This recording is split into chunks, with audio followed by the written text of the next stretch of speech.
If I do that, then I know I'm recording, you see. What are you doing, Greg? I was just reading the newspaper. What you did? What a place to do a podcast. Oh, here we go. He's got his own pens. We have our own pens. He's got his own T-shirts. Not today. I have Ugly & Co today. I'm on my Ugly & Co T-shirt today. Suitable. Thanks, mate. I'm only joking. Takes one today. Anyway, doesn't it? Oh, we're going to do some good fun with this now. Welcome to Off Track. Welcome. Sorry, I was coughing there. You might. No, I'll do that again. I'll do that again. It's all right. Welcome to Off Track, the motorcycle racing podcast. As you already know, I'm your host, Dave Neal. Welcome to our kitchen. Welcome to Barra Ford. But even more so, the great man himself. Welcome to the show, Greg HAINES. Eurosport and TV's own Greg HAINES. Oh, listen to that. To quote Partridge, I can hear them, but I can't see them. You don't need to see them. They're behind the camera. That's the audience that we've got behind the camera. Can you do that again? Thanks.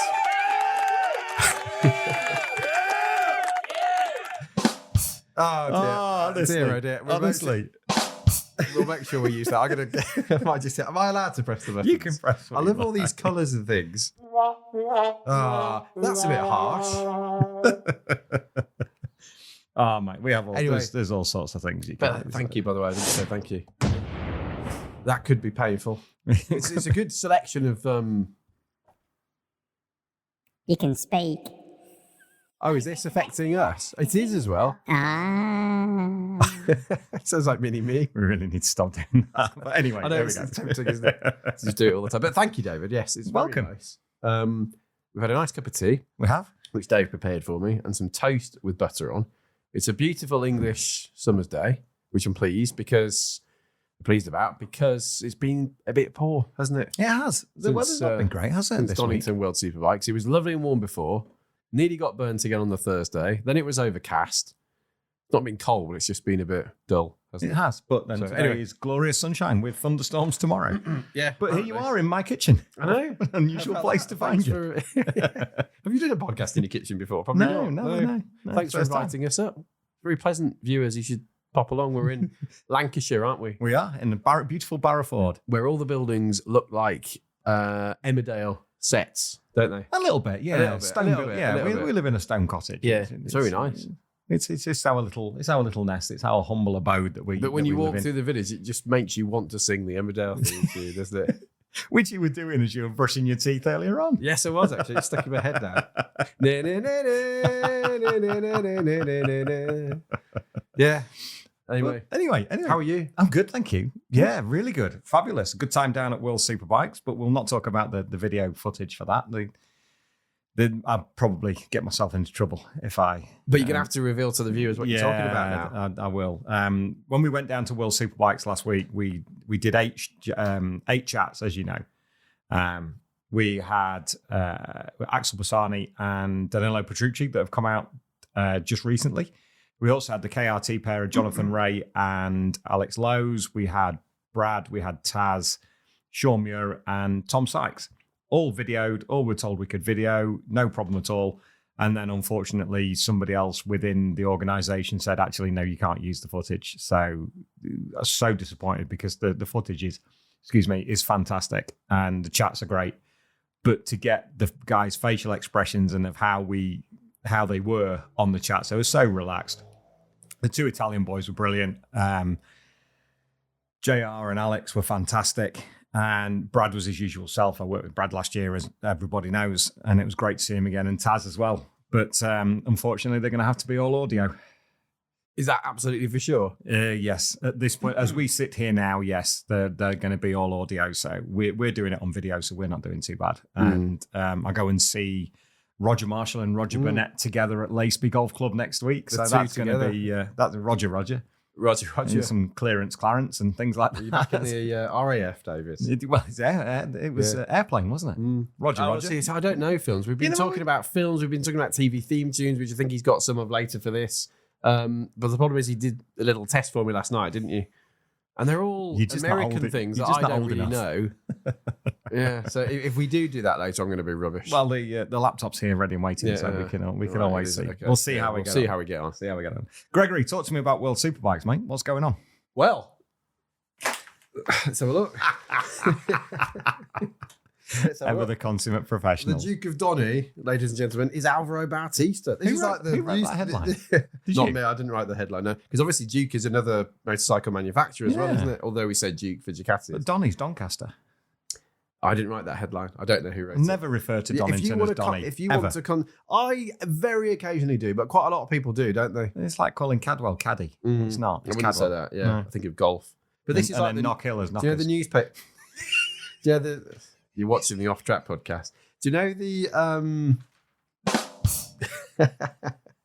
I have to be able to do that after. Do you know the newspaper review they do on Sky News and all the other? Yeah. It's a bit like that, isn't it? I know about it. See what's in tomorrow's papers. So we've got the writing is on the wall, referring to Alvaro Bautista. Who wrote that?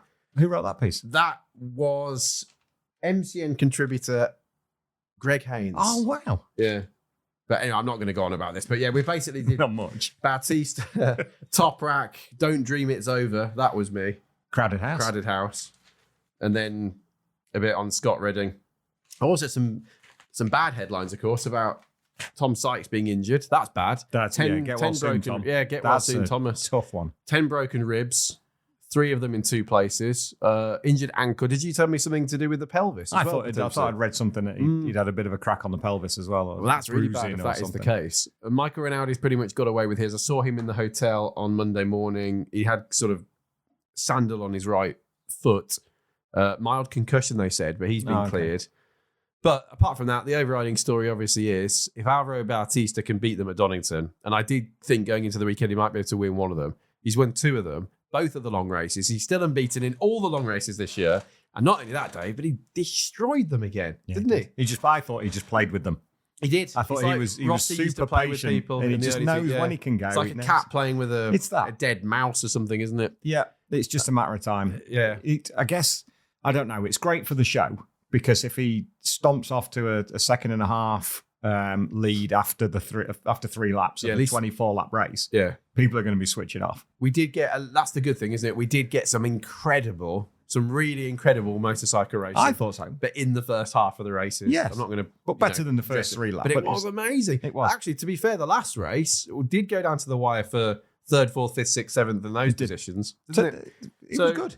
Yeah, it was really good, but it's obviously predictable. That's the thing. And domination in any sport is not good, is it? Is it difficult to commentate on? It's more challenging when there is a more predictable outcome, yes. Because let's say 2020 and 2021, we were having those incredible scraps between Toprak and Redding and Jonathan Ray. And you didn't quite know who was going to come out on top. And not only that, they were banging into each other and picking each other up. And it was hard gladiatorial stuff, wasn't it? And you didn't know who was going to win. You had an idea it was going to be one of the 3. That's what everyone was moaning about. You know it's going to be one of those 3. But it was 3 riders on 3 different bikes. I'd rather pick 1 from 3 than 1 from 1. Exactly. So, yes, it's more challenging to commentate on when you know the outcome, but that's where you kind of earn your money, I think. You have to sort of look at it as, I think, to enjoy it the most.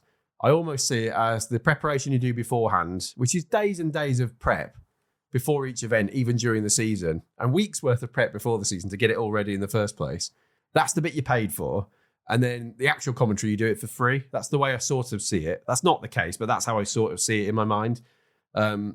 David Coulthard used to say, you do all the testing and the promo stuff and you paid for it. And then the actual Grand Prix you do for free. That's the way you sort of saw it. And I thought I quite like that. Interesting way to think about that. Yeah, because then you enjoy. But, you know, it's like you and I are sitting here. We could sit here, exactly. We could sit here and talk for 4 hours, couldn't we? And that's what a race becomes. It's almost like a podcast with video.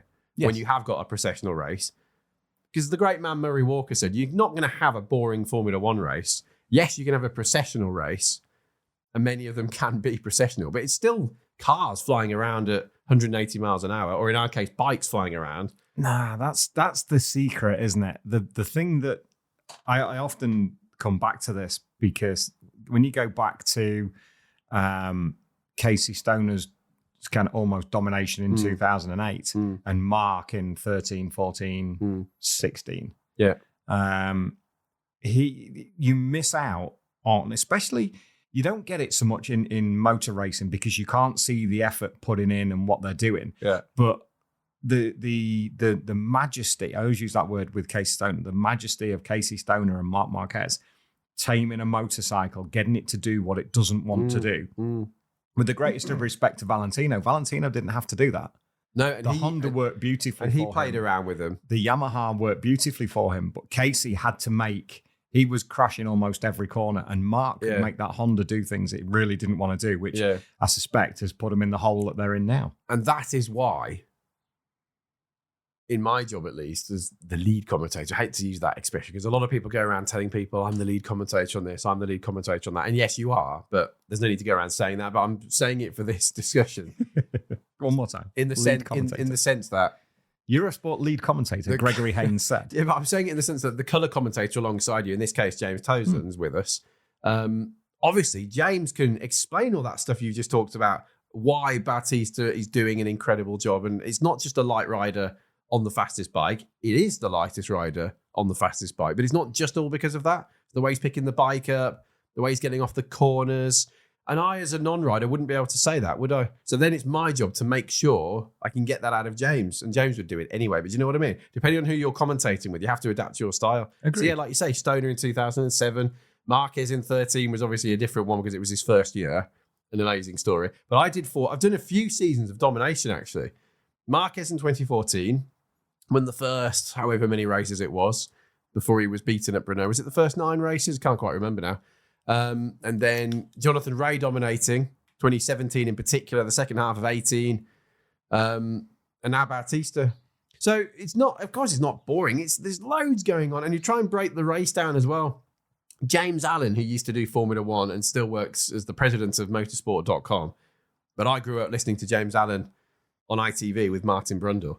He always used to say, and I like this, break the race down into 3 elements: front race, middle race, back race. Because Eric Granado on an MIE Honda is probably riding just as hard, if not harder, than Bautista is to win, to score a single point. And that shouldn't go. And I know you like that, don't you? Focusing on the riders towards the back. It's the second half of the field that makes the top half possible. Yeah. And none of them are like you say, none of them are riding any less hard to do what they do because they're professional racers. Exactly. Those bikes need to be raced. They can't be ridden. They don't work if you just ride them. They have to be raced. Yeah, yeah. So they're all faster than me. So I have the ultimate respect for anybody in the field. Yeah. And, so that's it. That is the story. But Bautista's obviously, he smashed them at Donington, and that's very worrying for everybody else. However, we're halfway through. There's another 372 points left up for grabs. So just as much could change in the rest of the season, Dave. True. However, he does have a mammoth lead now of nearly 100 points. And I was working this out the other day. If Toprak wins the next 5 races and Bautista doesn't even start, Toprak's only leading by about 6 points, just to put into perspective. That's the next 5 races. The next 5 individual races. Wow. But obviously Bautista will start, and there's every chance he'll finish right up there or even beat him again. Touch wood, he'll be okay. Yeah. They put the mockers on him. That the commentators curse. True. But also, Bautista can afford to finish second to Toprak now in every race through to the end. And he still wins the championship. That's an interesting. I put it in there by about, I think it's 15. I can't remember. It's in there. Say that again. It's in the MCN. Oh, I'm going to have to read it now to remind myself. The stat. I worked it out. If Toprak wins the next 5 races and Bautista fails to score, Toprak would lead by only 6 points. And if Bautista wins the remaining 18 races and Bautista finishes second each time, Bautista still claims the crown by 15 points. So, I mean, and the thing is as well, he's been dominant in all the long races, hasn't he? He's only been beaten in sprint races. One of which he didn't finish. Exactly. So actually, Sunday morning was the first time he'd actually been beaten on track all season. Yeah, crikey, that's crazy. And we're in July. It was Indonesia sprint race that he fell off. And he could have been beaten at Misano, but the red flag came out and he just passed Toprak. So it could have been 3 for Toprak. But anyway. Cheeky win, that one. Yeah. Who did you think he was? But it's unbelievable, isn't it? It's crazy. There are people saying it's damaging the sport, though. And I think there's a fair argument it is, but, It depends on... Yes, there are reasons for that. And, when Shaky was dominating in British Superbikes and Shaky Jonathan... and Jonathan was dominating 6 seasons in World Superbikes, it did get a bit... obvious of what was going to happen, but And I don't know how many of you guys, the way that and girls, how you think about this, but I love motorcycle racing. Yes. And I can sit and watch motorcycles go round in circles. And yes, it's great if there's a dice, it's great, but I can just appreciate watching them do what they do because they're outstanding. And this is why as well, I find it silly when you get certain people on social media in particular, but that's what social media is all about. But particularly people who are working in the paddocks, bitching about the 2 different series or the 3 different series. Why can't we all just enjoy all of it? I do. Everything has its relative merits, and Speedway as well. The listeners and viewers know I enjoy Speedway and car racing. No, don't just draw the line somewhere, Greg.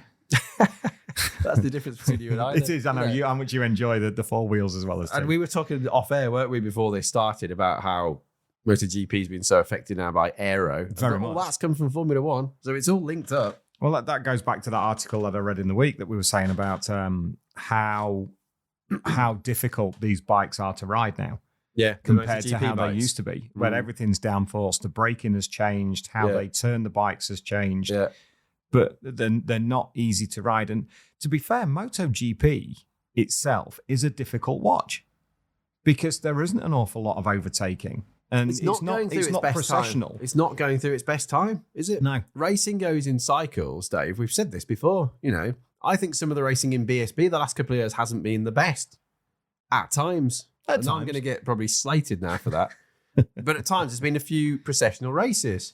But previous years in BSB have been unbelievable. And this year's been really good. And I'm not criticising anyone. I know, don't I? World Superbikes, we've had some very processional races. We have. And MotoGP as well the last few years. It goes in cycles. This is what it's always been like this, and it always will be. For whatever reason. For some reason, MotoGP is just the first few laps is great, but they have the issue now where the front tires are overheating, so they can't get close enough to be able to put a pass. Braking distances are shorter because of all the aero. Because of the aero. And I was talking to, and you'll get to hear this, unfortunately not see it. Still not bitter.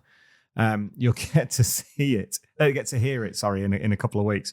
Talking to Brad about the levels in World Superbikes. Yeah, we spoke to Brad and Taz. I mean, what I wanted to know was how difficult is it to race in World Superbikes, and the overwhelming response was it's really difficult because everybody's on top of their game. Yeah, and as the show that came out as we're doing this on Thursday.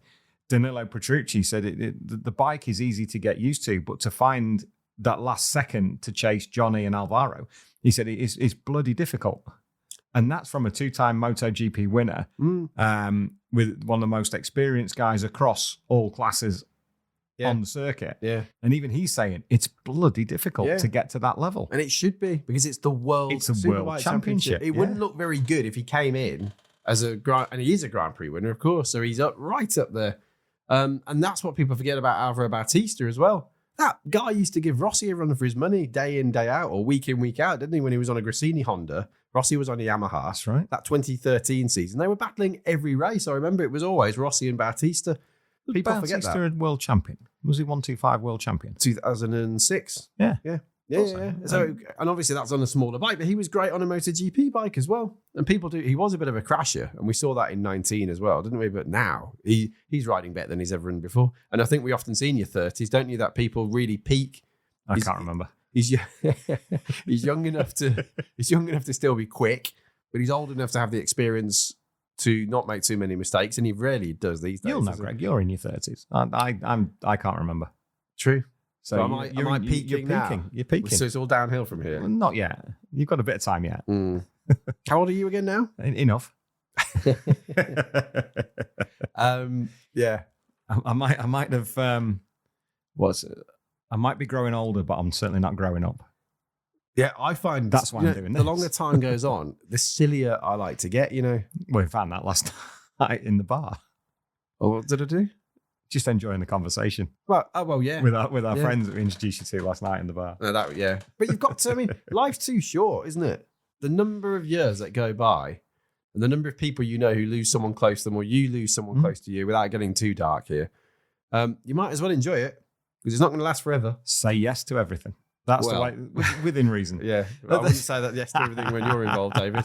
But yeah, within reason, you're watching the Off Track podcast. So anyway, but no, he's right, and especially in the industry that we're in.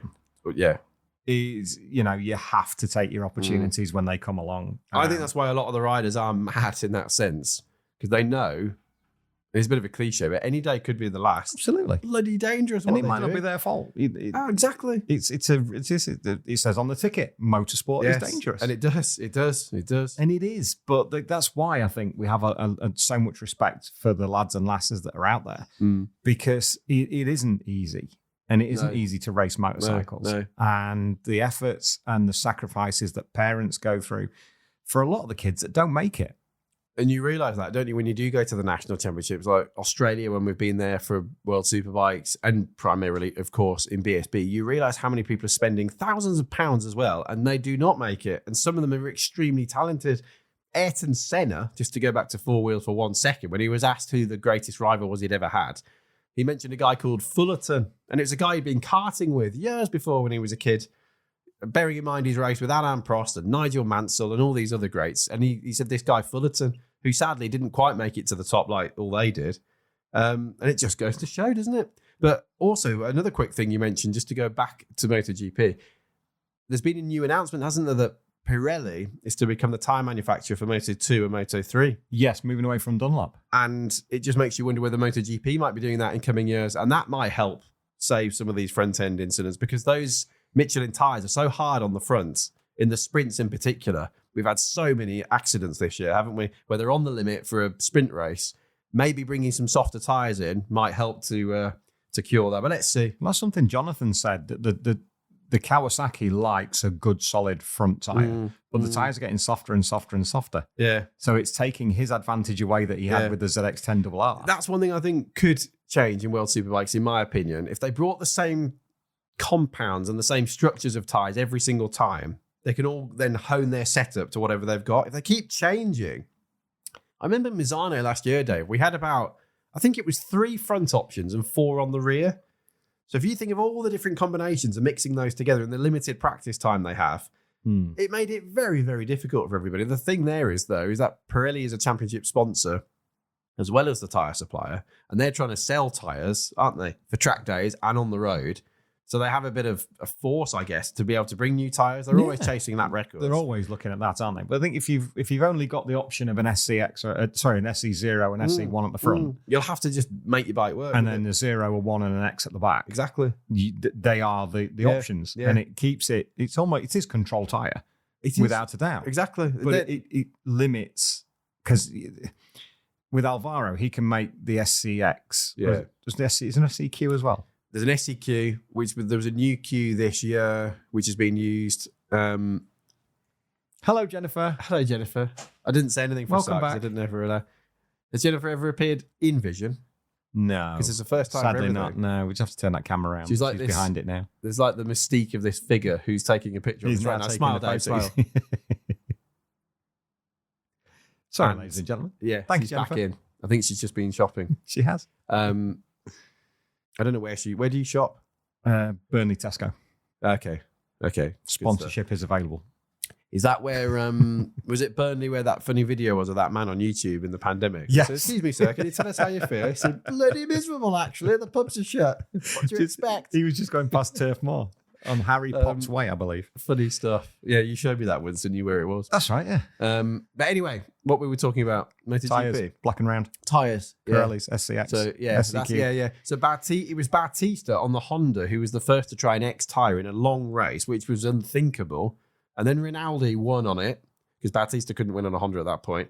So to be fair to Bautista, he was the pioneer. He was the one who tried this mad thing, this mad idea of using an X tyre, which was not supposed to be used for a long race. I suppose they could stop people using it for a long race. Another thing, though, is that in motorsport history, there's always been different types of tyre.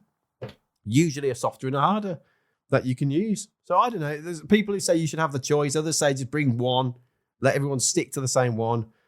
Because it is difficult when you've got such limited practice time. And Donington, we had a complete washout on Friday, or at least for most of Friday. So that lends itself to the more experienced riders, or those who knew that track, doesn't it? when you look back over the recent over the longer seasons and go back in time, to quote Tom Brooks, when you look at the tires as you go back in time, they were good years. Oh yeah, that was a good one, wasn't it? I think I saw that one. Was that Twitter or something? And steal that from Tom Brooks. I quite enjoyed that one. They were good years. Well, I think if I remember,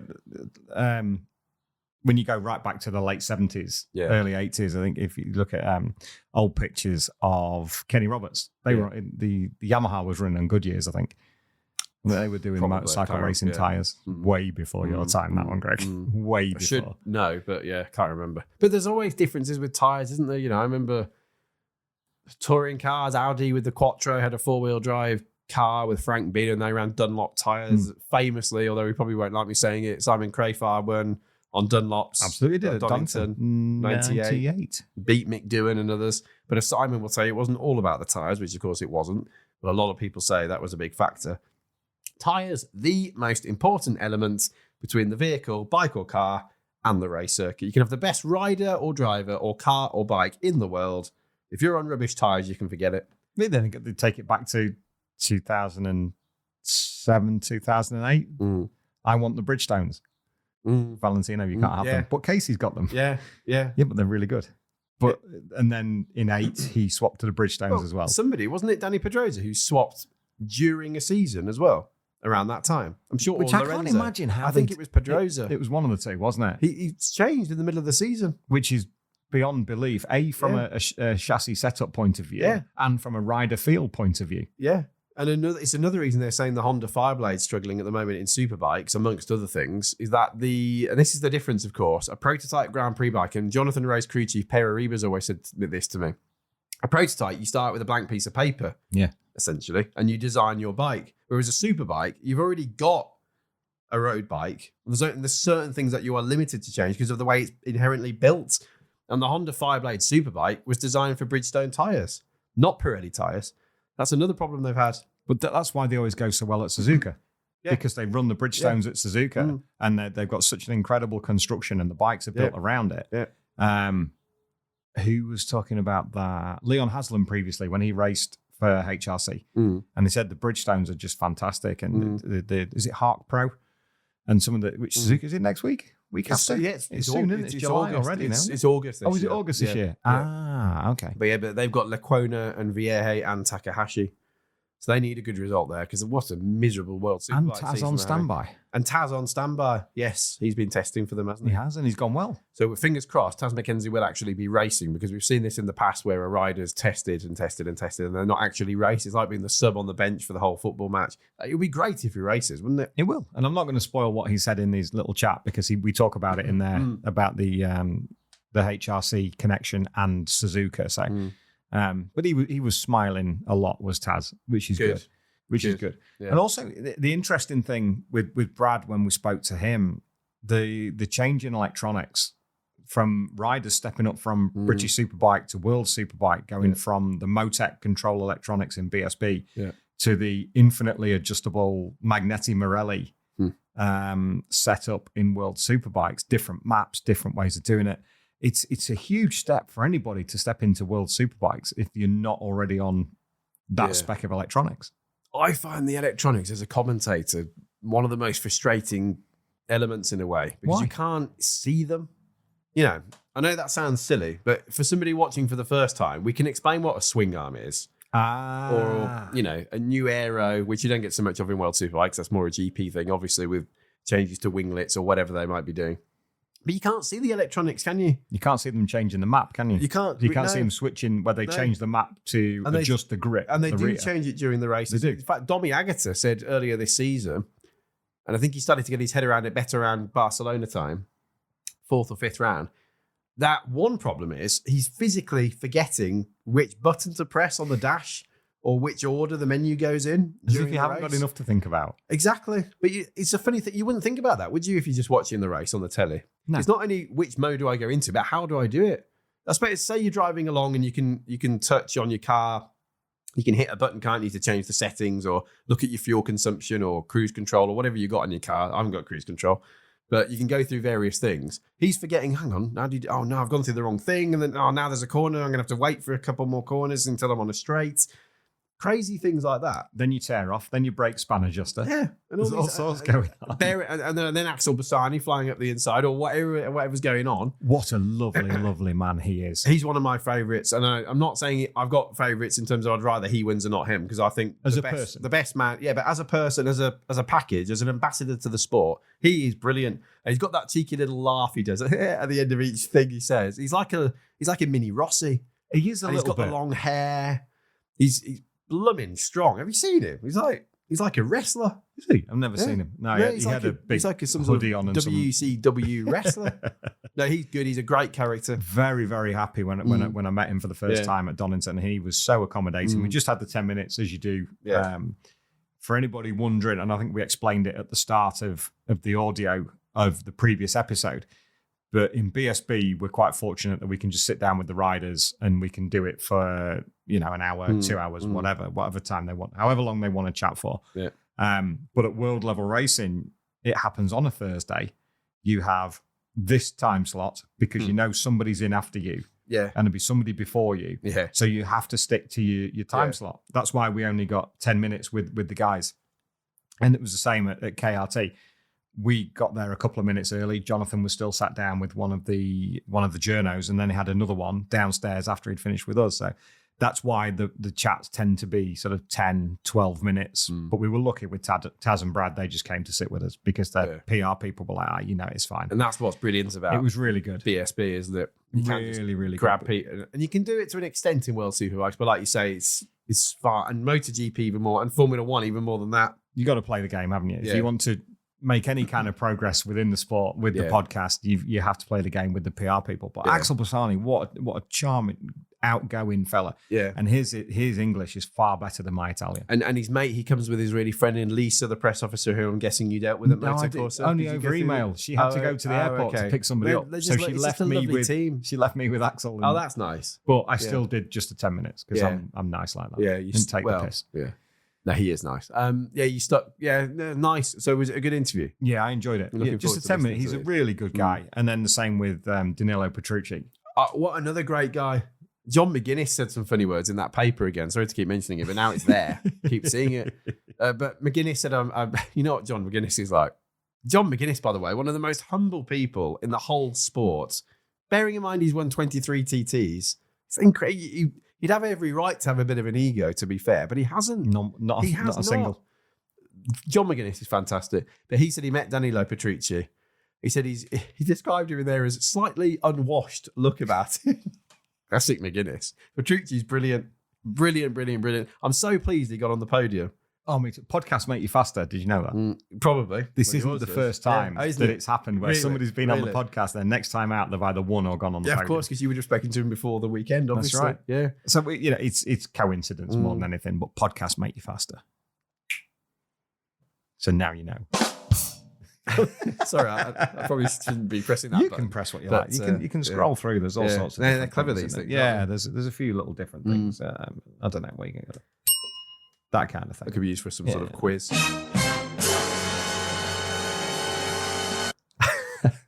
Dear, oh dear.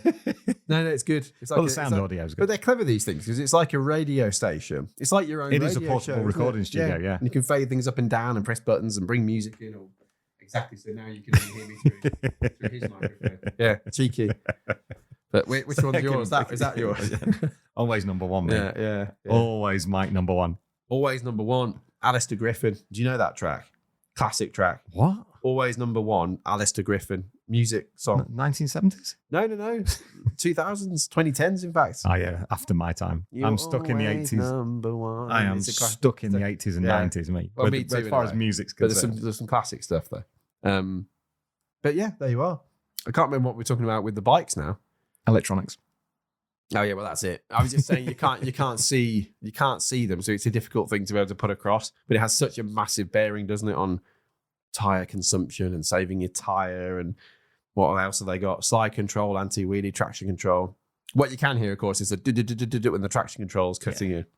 But I don't know. I think it needs to be as simple as possible. One thing I will just add: do we need to start slowing the bikes down a little bit?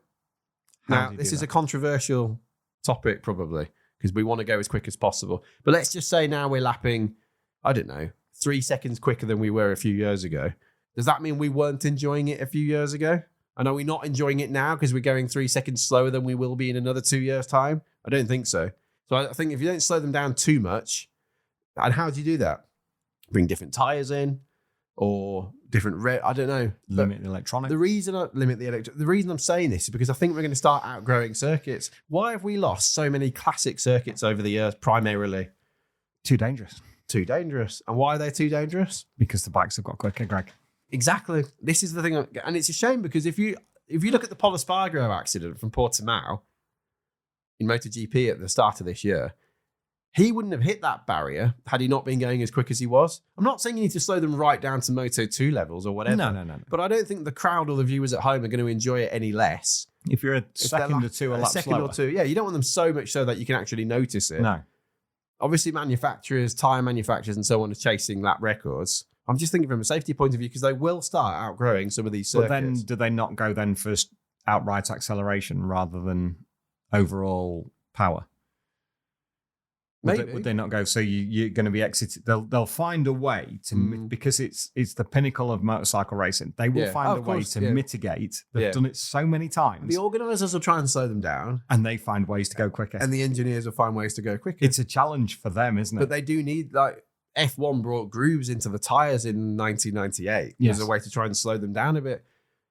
I don't know. I know you can have an accident and somebody can get sadly run over by their own bike or someone else's bike.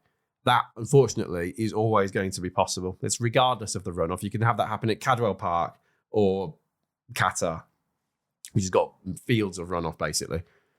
But I just don't think you should have a situation where somebody is able to hit a barrier. That's my personal opinion. The gravel traps they're useful, aren't they? I mean, it puts excuse me. It moves the crowd back further than they would possibly like, but it's all in the interest of safety. That's why Silverstone's... MSV have done it at Hall Bends. They've moved the wall back a little bit because if you look at Luke Mossey's crash back in 19, that was big. Yeah. That was a big one. And because the bikes are changing, I guess in certain points, they're starting to crash in places they didn't used to crash. Exactly. So the crowd are maybe a little bit closer, but once it happens once... organisers have to react to that because they have go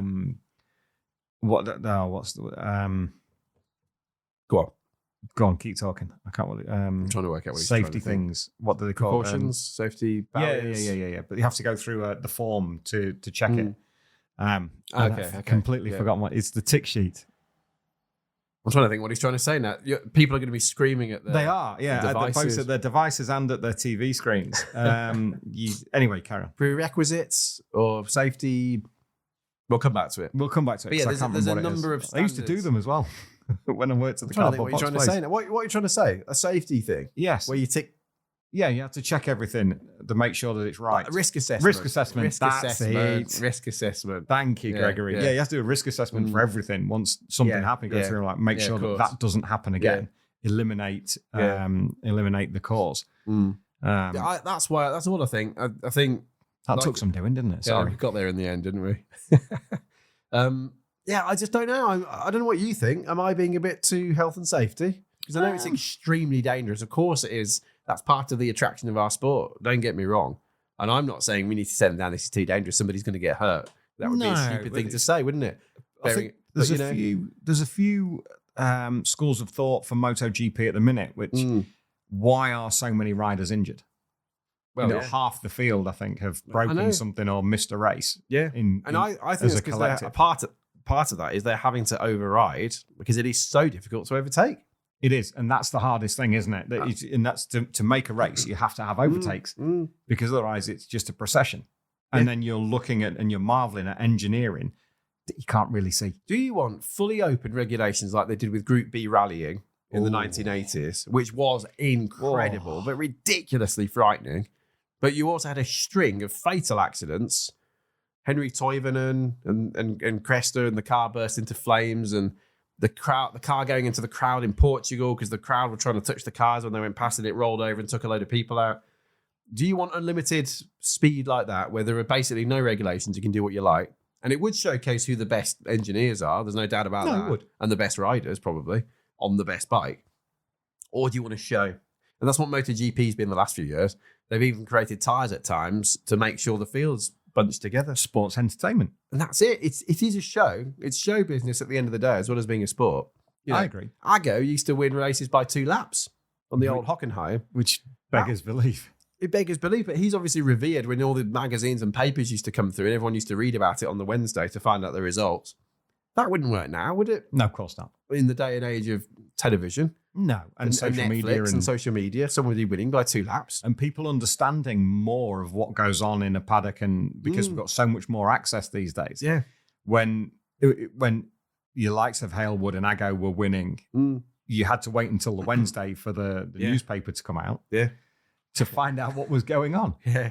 Or a radio show or something like that, because we got so much information at our fingertips now. The MotoGP are pumping so much out in terms of technology, and Neil Spalding with his MotoGP technology book, which is on the shelf around the corner. Right. I have that. So you can see just what's going on. Whereas in those days, everything was confined to the paddock. Only those in the paddock knew what was going on. True.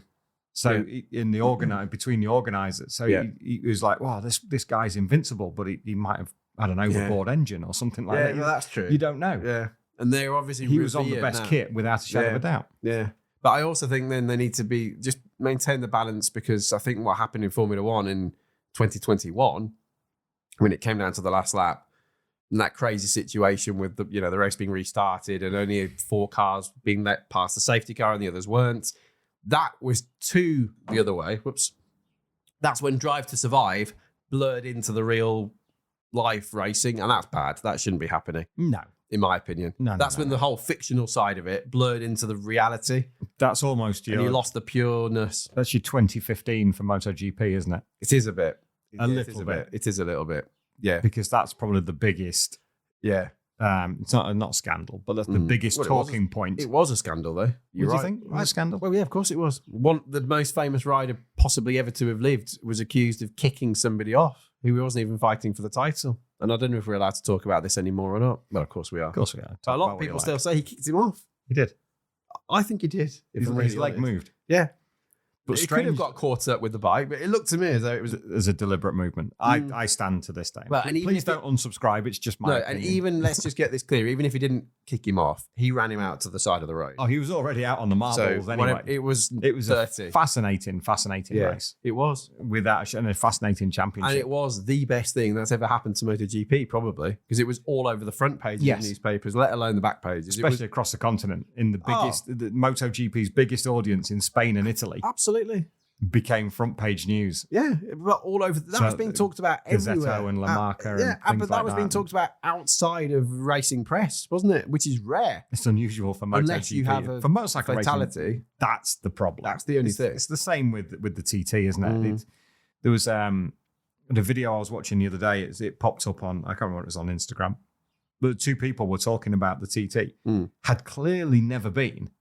One spoke about it as if he knew about it, and the lady that he was talking to they're basically just talking about fatalities, and how and they did the stats. So there's been so many races and so many fatalities, so that's 2.6 fatalities per race. And she's like, "How do you have a 0.6 fatality?" You're looking in the wrong direction. The TT is something special. The guys and the girls that do it, Jenny that's done it before, and Maria. They're just special. Nobody forced them to do it. Nobody tells them they have to do it. And also, someone put some stats out, Dave, not that long ago, about how many people die each year in skydiving accidents. Everest, horse riding, things like that. Horse riding, skiing accidents. Yeah. More than at the TT. But because the TT only happens for 2 weeks every year, people, and like you say, that'll be a reel. Like you say, that'll be on YouTube. No one's being forced to do it. No one's being forced to do it. I think the key thing here is, as long as they're not taking spectators with them. Absolutely. Because that would be unacceptable. It is. It's quite safe in terms of spectator. Yeah. The marshals around the course are incredible. Yeah. They keep people in where they're supposed to be. And yes, you can watch in some phenomenal places. And those 2 people who were on the road They came down on them like a ton of bricks, didn't they? And everybody was retweeting it. The police got involved. Other fans were taking pictures, videos, retweeting it, and they did get done, didn't they? Quite rightly. And rightly so. It's a live race circuit. Exactly. It's a live course. You wouldn't do that at Cadwell. No. Or Alton Park. Unless you were an idiot. Exactly. But yeah, that's the thing. What you can't allow to happen, though, is a situation like we used to have Montjuic Park in Barcelona, and bikes and cars had gone off into the crowd. No, that's unacceptable. Le Mans 1955, of course, was the really big one with the car going through the grandstand. Awful scenes there, and plenty of people were killed. That's what cannot happen. Agreed. But the riders are taking a risk, but they know the risk they're taking. That's right. That's why they are there. And the same happened at Oliver's Mount, which is why they don't run 1,000cc bikes at Oliver's Mount anymore. Yeah. It's still a great spectacle with the Supersport bikes. Yeah, absolutely. But that's what we were saying, isn't it? So, and do people enjoy Oliver's Mount, the Scarborough event, less without the Superbikes there? No, because it's the same people riding them. And that's the sort of thing I'm getting at in terms of the speeds being reduced. I'm not saying reduce them right down to Supersport 300 levels in MotoGP. Of course, something like that would look and would be ridiculous. But maybe just a couple of seconds off. Yeah, it would. But maybe just a couple of seconds off, maybe. Just do and not... Because otherwise we're going to lose circuits. It will happen. We've lost... A lot of the tracks used to be much longer, didn't they? Yes. Spa. The old Hockenheim. Assen. Hungaroring and Salzburgring. Salzburg. All of these circuits, they used to be significantly longer than they are now. And the main reason we've lost a lot of these old tracks is safe. But the only reason is safety. That's right. Often due to either a lack of runoff or greater speeds or both.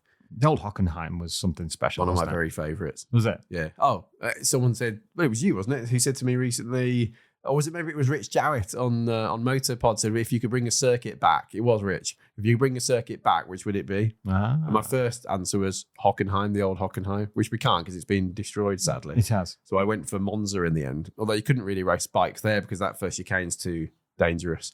And then it's too fast as a run through. Yeah. Through Curvone. Yeah, it's exactly. too much. Yeah. So you can imagine full pelt down the start-finish straight. They used to do and that. then into Curvone. They used to go... They did. They'd come out the Parabolica, shoot down the start-finish, straight down into the Curva Grande. Curva Grande, not Curvone. And then, Curva Grande. And then they're into the Lesmos. Unbelievable. Where's Curvone? The Imola. Misano. Is it the fast right-hander on the back?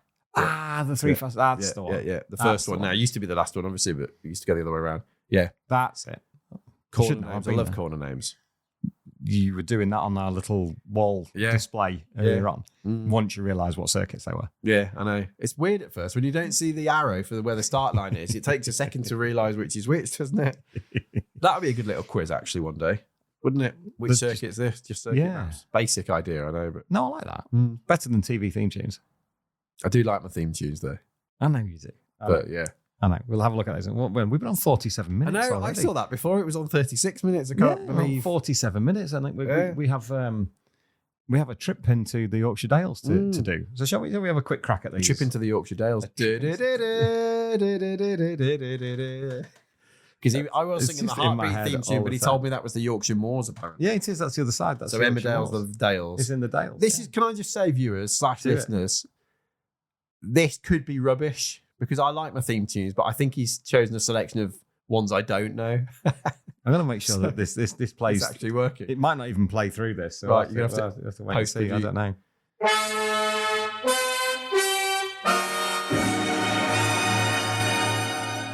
Can they hear this? I think so. Have we got a red book? This is your life. Absolutely. Obviously. There you go. They were good, because you could. They used to go and get them, didn't they, with the surprise? Yeah. When they used to do the.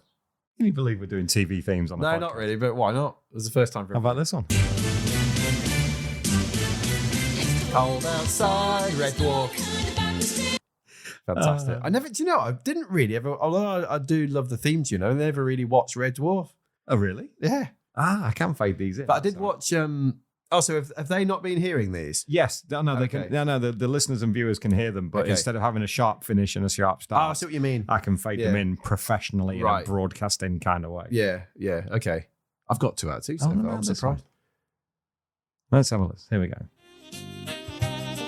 Yeah, I know that one. Smooth. Men behaving badly. It really is. Another one I've not actually watched, believe it or not. Are you serious? Honestly. I'm still can't forgive Morrissey for what he did. You know, he went off with Amanda Holden, who cheated on Les Dennis. Ah, that's true. It's a Yeah, touchy it's unforgivable, that, isn't it? It's a subject that we talked about in the Eurosport. I do struggle with that. The Eurosport PSB team had a discussion about that a couple of years ago. They all thought it was really funny when I said it. You know, that Holden had cheated on Dennis. It is unforgivable. With Les Dennis. Here's another one for you. You'll like this one, considering some of our conversations of recent weeks. Right. Oh, yes. Yes. Those were Saturday nights when Saturday night television was at its finest. Noel's house party with Mr. Blom. We need to bring back silly fun like that, in my opinion. Everything's got too serious these days. Health and safety. Bring back having fun on a Saturday night on TV. I know. Who knew? Well, I know, but we're not allowed to anymore, are we? Everyone's gone all woke and people get cancelled having a bit of fun. I'm not saying you should do anything else. We might do after doing these on a podcast. Probably. Yeah. Oh, this one. You didn't know this one yesterday, but a lot of our viewers will. So we still don't know it now.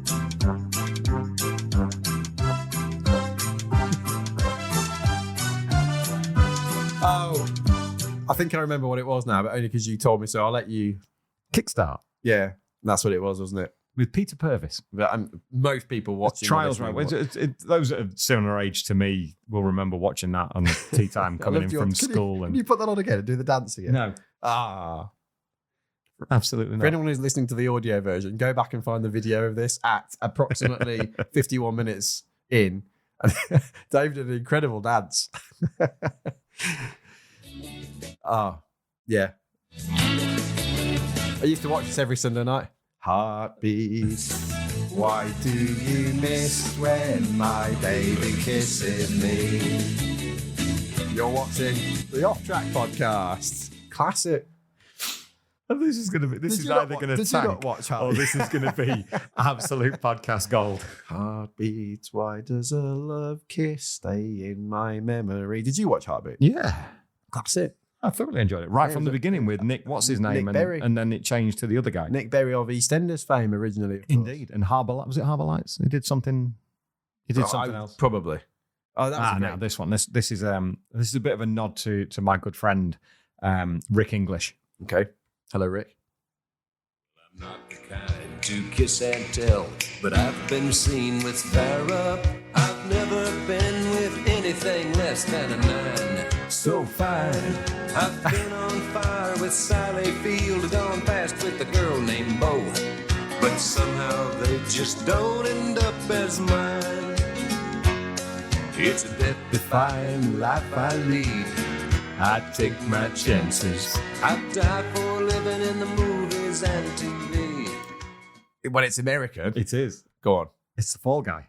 So I never would have got that. Before your time, Greg. It's before your time. I never would have got that. Oh. Never would have got that. Now, you have to know this one. You have to. I know it's another American one, but you must know this one. Just a good old boy. Never meaning no harm. You played this last night, and I still can't remember what it is. And you even told me what it was as well. Been in trouble with the law since the day they was born. Straightening the curves. Oh, what was it? Flattening the hill. It is a police thing, isn't it? Oh, Dukes of Hazzard. Ah, see, that's it. I should So the know boys that. of Hazzard County. I should know that, shouldn't I? How stupid. You will know this one. This is British. My favourite programme of all time. Really? Or in the top 3 of my favourite programmes of all time. Okay.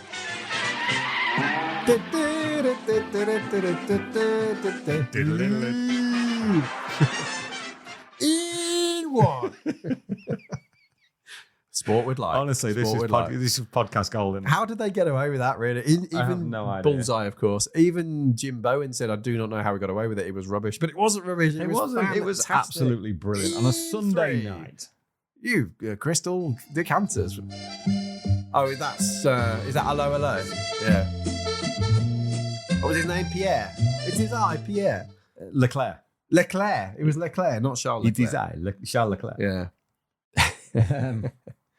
Never watched that. Never watched it. Another one. This is before your time as well. But you'll definitely know this one.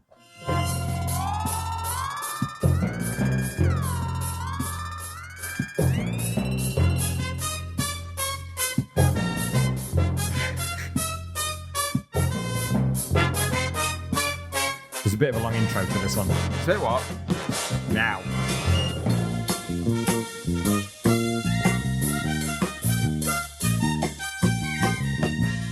What do you have with fish? Chips. There you go. I never would have got that. California Highway Patrol. Oh, crikey. No, I never would have got that. Never would have got that. You like all your American stuff, don't you? Okay, you'll know this one. In fact, you probably have this as have this as a ringtone. Oh, it's going to be ITV Formula One, isn't it? That's ridiculous. These are How on earth? Formula One and ITV, sponsored by Texaco. Oh no, this is just the music version. These are the days of... That was the Apollo 440 theme. This is the one they used from the year 2000 through to 2002. And you got the opening titles. You can see Alan McNish and Button and Coulthard. This is what I grew up with. That's exactly right. That's why I thought Murray I'd put Walker, that one in for you. James Allen. Yeah, I grew up with that. Those are the days. And Jim Rosenthal presenting the show, of course. And I've never grown up. Neither have I. The first bit you heard there was the ITV Sport ident. Oh, is that Rainbow? Yeah. Above the streets and houses. I don't know the words, but I know it's Rainbow. Was that Zippy? See him smiling over the sky. Zippy. No, I'm not even going to. Yeah, go on. Oh, George, you're so silly. Do you know what I heard? Go yippee, yo. What are we doing? You're watching the motorcycle racing podcast Off Track. Seriously. I found out the other day. Do you know Darryl Kibblewhite, star cameraman who works with us Fabulous at fella. Eurosport? Awful lot of time for Of that. Leamington Spa fame. Indeed. He was worried I was going to say this on Eurosport all across the weekend, but I didn't. But I'm going to leave it for the podcast. I'm going to say it now. He worked on not just Teletubbies, not just Tots TV, Wow. but Rosie and Jim as was well. filmed in Stratford-upon-Avon. Yes, it was, in Birmingham and all the canals around the area. Yes. Yes, and even better than that, Dazzler fell off the ragdoll No. into the canal and had to go to hospital in Birmingham to have his stomach pumped because of the quality of water in the canal, which isn't very funny. I'm never going to look at Dazzler in the same way again. Rosie and Jim, Rosie and Jim. Do you remember that? I do. So I was watching that in the 90s as a kid, and Dazzler's name was probably on the credits. That's incredible. One of the cameramen at Eurosport who works with us on the bikes. Lovely and man. has done for many years, and a top guy. Yeah, really top Sometimes you'll see, and I think Charlie did it when he was working at World Superbikes, and JT, and I know Whit has as well. So if you say, Dazzler, watch your back, that's the man. Yes. He's always, yeah, exactly. When you hear Fabulous on the fella. grid walks, like you say, Charlie and JT now, if they say, oh, be careful, don't trip over that, Dazzler, or whatever. Yep. Yeah, so that's who Dazzler is. Darryl Kibblewhite. Let's have what's it? We know this one. In 1972, a crack commando unit was sent to Classic. prison by a military court. Should we for let a it go all crime the way they didn't through? commit. Should we do These it? men promptly escaped I can from a feel us maximum losing security subscribers to the by Los the minute. Angeles Underground. Today, gaining still some. wanted by the government, they survive as soldiers of fortune. If you have a problem, if no one else can help, and if you can find them, maybe you can hire the A-Team.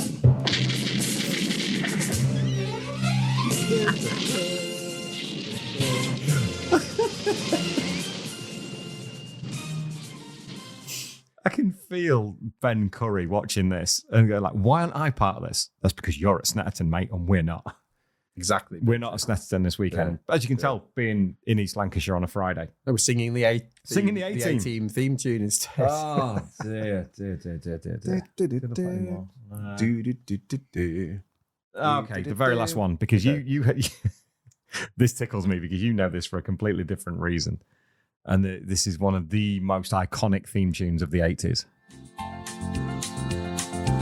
And it's not nationwide. There's a voice that keeps on calling me. But it was used on the Nationwide adverts for the bank/building society. I think it was Nationwide. Every stop I make a new friend. Can't stay for long, just turn around and I'm gone again. Maybe tomorrow I'll want to settle down. Bring it back in. Until Tomorrow I'll just keep moving on down this road. Oh, man. Have you ever done that on a podcast before? No. Probably won't ever again either after this. Just a little bit of something different. This is some of the things that we can do when we can carry all this, because this is a lot of kit to carry around to various places. That's the problem I have, because you've got the Roadcaster Pro 2 here, haven't you? And I've got the Zoom PodTrack P8. You have. So for those of you who haven't seen, I don't know if can they see this from that angle? Not quite. So it's basically a deck, a bit like a DJ would have. And you can fade things up and down. There you go. Looks like this is the volumes to go.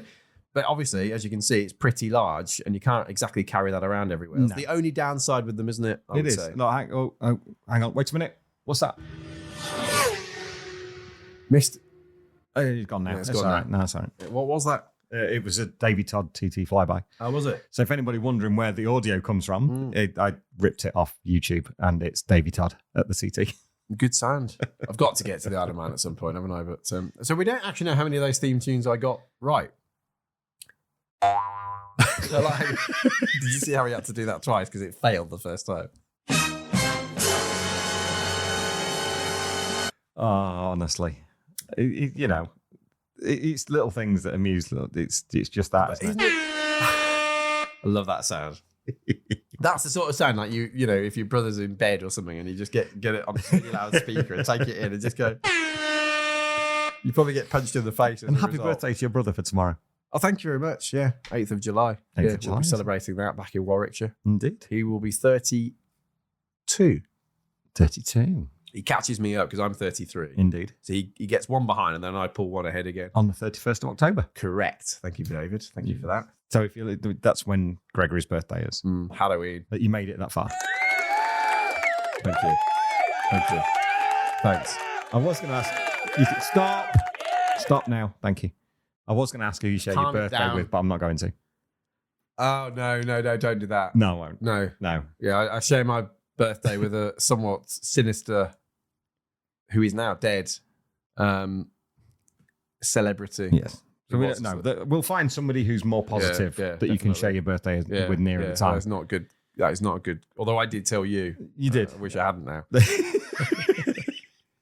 I know it's bad, that is, isn't it? You have to share your birthday with somebody. A former but children's television presenter who is not Rolf Harris. Exactly. Yes. Who has since been disgraced. Or Stuart Hall. Exactly. Or Gary Glitter. Exactly. It was the other one. Gary Glitter wasn't a TV children's presenter, but... Well, no, but it's just... Children's TV presenter. But anyway. They're all friends together. It's bad. What's coming up for you, Gregory? Change the subject quick. Good. Now, what's coming up for me, jokes aside, so today's Friday... So with family in the UK this weekend, straight back home to Spain on Monday for a very quick turnaround to get back on a plane again on Wednesday to go to, I nearly said Misano, but Imola. It's going to be weird that, going back into Bologna again. Same rental car place, worst in the world, by the way, awful. Hate Bologna Airport. It's tiny, isn't it? It's awful. It's the queuing's terrible. There's carnage and chaos. You've got to go there 3 or 4 hours before to make sure you're relaxed, because otherwise you're on edge thinking I'm going to miss this flight because the queues at security are awful. I've only been through it once. It's bad. And the rental car place is the narrowest. It's impossible to get in or out. It's bad. First world problems, but it's bad. First world problems. So straight to Imola on the Wednesday, filming on Thursday, live Friday, Saturday, Sunday, back on the Monday. And it's a similar situation, but I'll then be back home in Spain. And the Wednesday of the following week, straight to Most in the Czech Republic. Okay, yeah. And then we've got a break then with World Superbikes through August, but I will be going into Dorna in Barcelona to film more of the MotoGP Guru programs, because the MotoGP season, which is not even halfway through yet, is bang, bang, bang, bang, bang, all the way through to November, isn't it? It's relentless. The second half of the season is just relentless. Completely relentless. So I'll be in there filming with Nick Harris, who does it from his home in Oxford, on each Monday or Tuesday prior to the Grand Prix. So it'll be interesting to see which guests we get, because we've had Wayne Gardner, Brad Binder, Alex Marquez, Jorge Lorenzo. It's nice to actually be back in touch with some of these Grand Prix people again who I've not spoken to for years. We're all, nearly 10 years older than when I last spoke with many of them. But it's nice. Brad Binder is a lovely guy. I've not spoken to him before. What a nice guy. Yeah. Not that the others aren't, because they are. You can only speak as you find. Yeah. No, really good. And working with Nick Harris, who we used to, obviously we commentated together. Indeed. So it's funny, nearly a decade on, to be working together again. But it's nice. It's a nice little, almost completing the circle, isn't it? In a way, I suppose it is. In a strange and deep way. Yeah. Somehow like that. I don't know if it means I'll be going to Barcelona for the Grand Prix to do anything on site. It's possible, but it might be from the studio. To do that. It's around the corner, isn't it? In essence. Yeah. I think we need to wrap this up, mate, because we need to go off and get some ice cream up in Grassington in the beautiful Wharfdale. I've never been to the Yorkshire. So we will be in the Yorkshire We Dales. will be in the Yorkshire Dales National Park, yes. And Jen's upstairs waiting and she's dying of hunger. So Probably wondering why we're singing. Singing all these different theme tunes and everything else. One thing I would like to do before we finish, just on a slightly somber note, we send our love and sympathies to the family on the team and friends of Damo Reese, who passed away last week. Didn't get a chance to do it on the podcast that came out on Thursday. But while we're doing this one, while we're sat here live and direct from our kitchen, all the love and the deepest sympathies to Damo's family, friends, and the Binch racing team. Such a sad loss to the paddock in such unfortunate circumstances. So rest in peace, Damo. But I think on that note, I know it's a slightly down note to finish on, but we had to pass that out to the family and friends of Damo. And I think we need to go and get an ice cream and see what's going on in the Yorkshire Dales. Greg, thank you so much. Thank you, Dave. What an absolute pleasure. It's been a pleasure. And can I just say, I echo Dave's sentiments there as well. I never met Damo, sadly. I'm sure you did. But did commentate on him. So, love to everybody there. That was a big, big shock, wasn't it? A little bit like with Nicky Hayden in the sense that, he was there 1 minute and then you'll get to the next circuit. He's not going to be there. So, yes, love to everybody there. Very unexpected. Well, let's go and do that. Greg, thank you so much, mate. We shall keep in touch over the season, and it'll probably be another year before we see you again. Probably the way that things go. We enjoy our unless we see you over Christmas, but we'll be in touch. Oh, we'll be in touch, and we'll make sure we enjoy our ice cream now. Indeed. Enjoy Imola. And thanks again, mate. Yeah, let's see what happens. Thank you very much, everybody. You know what to do. Like, subscribe, share, tell your friends. Give us an eye. If you've got any, because I've only got one and he's sat here. He's the only one that'll come and sit in my kitchen and do. He knows how the Roadcaster works. But yes, certainly like, subscribe, share, give us a follow on the socials. Drop some feedback. Let us know what you think. offtrackhost@gmail.com. Leave us a review, comment in the comments section.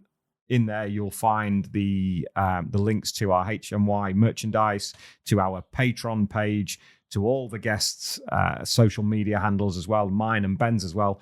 Ben, good luck for this weekend, mate. I hope you go well. You're getting closer to the top of that podium, mate, and it's going to come before we know it. And we'll see everybody at Brands Hatch in a couple of weeks' time. Greg, thanks a lot, mate. Thank you, David. We'll go off and sing some more theme tunes in the Dales. We will. Thanks, everyone. Bye-bye.